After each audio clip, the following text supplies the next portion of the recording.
How to rebuild a seized engine. Diagnose the cause, determine why the engine seized: oil starvation, overheating, or rust.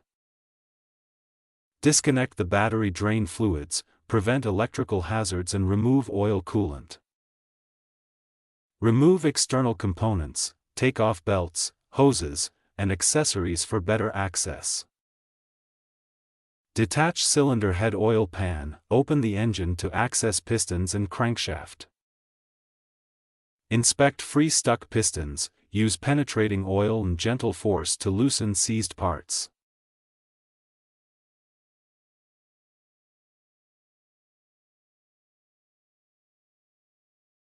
Disassemble the bottom end, remove the crankshaft and bearings for full inspection.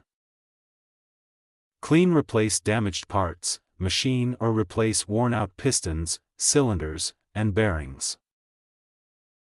Reassemble the engine, install new gaskets, torque bolts correctly, and follow manufacturer specs. Refill fluids, reconnect components, add fresh oil, coolant, and reconnect everything. Test brake in the engine, start it, check for leaks/noise, and run it gently for a break-in period.